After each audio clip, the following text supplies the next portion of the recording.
साथियों नमस्कार, मैं रामगोपाल राठौर, लोकतंत्र सुरक्षा पार्टी उत्तर प्रदेश का प्रदेश अध्यक्ष। साथियों, लोकतंत्र सुरक्षा पार्टी का उद्देश्य है कि देश में जिसकी जितनी जनसंख्या है उस आधार पर सभी को आरक्षण मिलना चाहिए। 100% आरक्षण मिलना चाहिए, ये हमारी पार्टी का उद्देश्य है।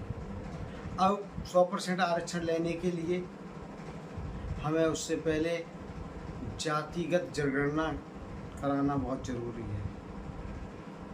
जातिगत जनगणना कराने से कई लाभ हैं। एक तो जैसे ओबीसी पिछड़ा वर्ग है, एससी है, एसटी है, आदिवासी है, तो इन लोगों की जनसंख्या का मालूम पड़ जाएगा कितने % है देश के अंदर, पहली बात। दूसरी बात, इनकी आर्थिक स्थिति मालूम पड़ जाएगी, कितने लोगों को सरकारी नौकरी मिली है, कितने मजदूर हैं, कितने व्यापारी हैं, कितना निर्बल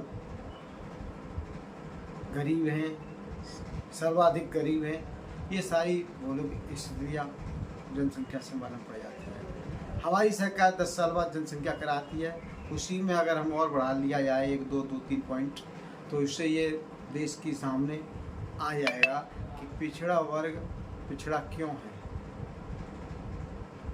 पिछड़े वर्ग में ये सभी जातियाँ, ये वर्ग आ जाती है, चाहे वो दलित हो, चाहे हरिजन हो, चाहे आदिवासी हो, सभी लोग पिछड़े ही हैं, नाम अलग अलग रख दिए हैं। तो साथियों, इसलिए हमारी लोकतंत्र सुरक्षा पार्टी खासकर उत्तर प्रदेश में हम लोग जातिगत जनगणना कराने के लिए पहला मुद्दा उठाएंगे।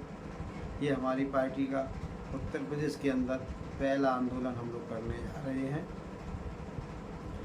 क्योंकि बिना जनसंख्या की जब तक जातिगत जनगणना नहीं होगी तब तक कुछ होने वाला नहीं है। साथियों, सरकार पेड़ों की जनसंख्या कराती है, पेड़ पौधों की जनगणना कराती है, पशु पक्षियों की कराती है, तो फिर पिछड़े वर्ग की जातिगत जनगणना क्यों नहीं करा रही है सरकार? तो मैं आप लोगों से कहना चाहता हूँ कि अगर हम लोग इस आंदोलन को, इस मुद्दे को नहीं उठाएंगे तो फिर कौन उठाएगा? आप देख लो, देश को 75 वर्ष से ज़्यादा हो गए, लेकिन किसी भी राजनीतिक दल ने या किसी भी नेता ने ओबीसी SC ST की आज तक ना तो जनसंख्या के आधार पर उन्हें आरक्षण दिया, ना ही उनकी जनगणना कराई। तो फिर मैं आप लोगों से पूछना चाहता हूँ, 75 वर्ष होने के बाद हम किसके भरोसे में बैठे हैं? क्या भगवान इसको करा के देंगे? हक, अधिकार, न्याय कैसे मिलेगा? मैं आप लोगों को बताना चाहता हूँ कि हमारे भगवान के पास ऐसा कोई मंत्रालय नहीं है जिससे वो आपको हक, अधिकार, न्याय, शिक्षा दे सके, क्योंकि परम पिता परमेश्वर ने आपको बुद्धि दी है, 2 हाथ दिए हैं, पैर दिए हैं, सोचने समझने की ताकत है। तो ये हम लोगों को खुद संघर्ष करना पड़ेगा। आप देख लो, आज थानों पर अगर कोई बंदे को किसी ने गलत घटना में उसका नाम लिखा दिया और वो उस घटना में बिल्कुल नहीं है, फिर भी पुलिस विभाग बिना पैसे के उसका नाम नहीं हटाते। ये देश की दुर्भाग्य की बात है। कोई व्यक्ति किसी घटना में इन्वॉल्व नहीं है तो फिर पुलिस को चाहिए कि जांच करने पर उसका व्यक्ति का तुरंत नाम हटा दिया जाए। लिया क्या? मैं आप लोगों से पूछना चाहता हूं, क्या बिना पैसे लिए पुलिस विभाग कभी किसी व्यक्ति का नाम हटाती है?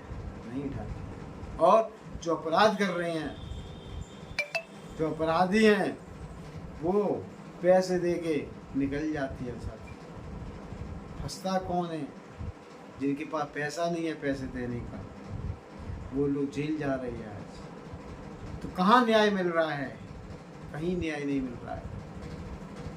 कहने को बातें बहुत सारी हैं, इसलिए मैं आप लोगों से कहना चाहता हूँ, जब देश को 75 साल होने के बाद भी आज तक हम लोगों की सुनवाई किसी ने नहीं की, तो फिर हम लोगों का ये फ़र्ज़ बनता है कि हम लोग 75 साल से इंतजार करते हुए देख चुके हैं, इसलिए हम लोगों को खुद अपनी लड़ाई खुद लड़नी पड़ेगी। जब तक हम लोग अपनी लड़ाई नहीं लड़ेंगे तब तक कुछ होने वाला नहीं है।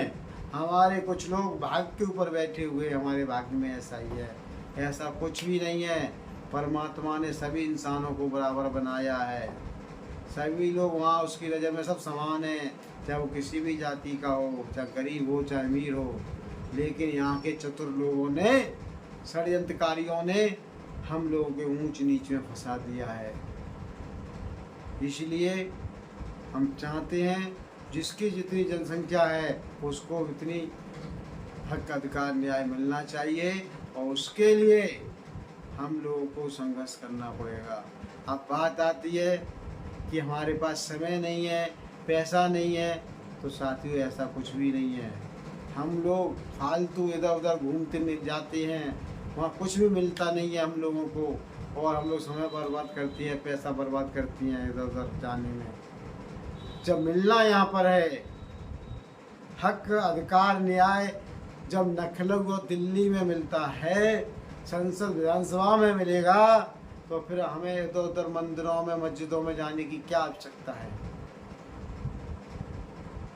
ईश्वर हमारा श्रद्धा हो सकती है, उससे शांति मिल सकती है आपको, लेकिन उसके पास में ऐसा कोई मंत्रालय नहीं है जो आपको हक अधिकार न्याय दे सके। इसलिए साथियों मैं आप लोगों से यही कहना चाहूँगा, अपना समय बचाओ, समय इधर लगाओ, और पैसा धन से भी सहयोग करो, क्योंकि जब तक ये लड़ाई किसी एक की नहीं है, ये हम सब की लड़ाई है। हम सब 85% लोगों की लड़ाई है, ये हम लोगों को ही लड़नी पड़ेगी।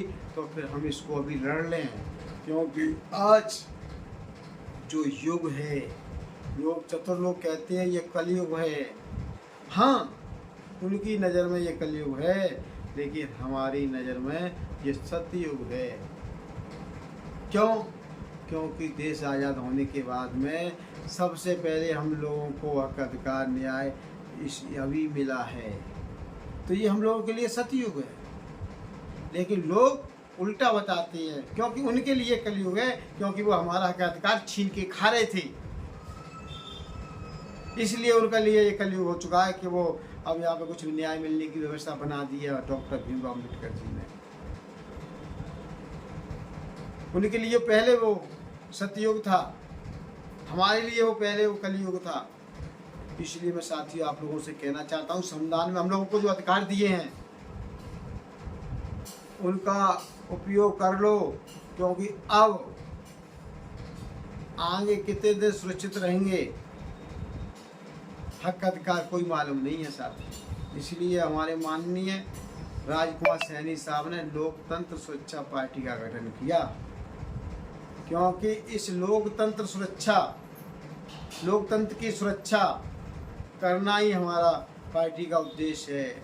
लोकतंत्र सुरक्षा करेंगे तो संविधान की सुरक्षा होगी, संविधान की सुरक्षा होगी तो SC BC ST के जो 85% मूल निवासी हैं उनकी सुरक्षा होगी। सुरक्षा का मतलब है हक अधिकार और न्याय मिले,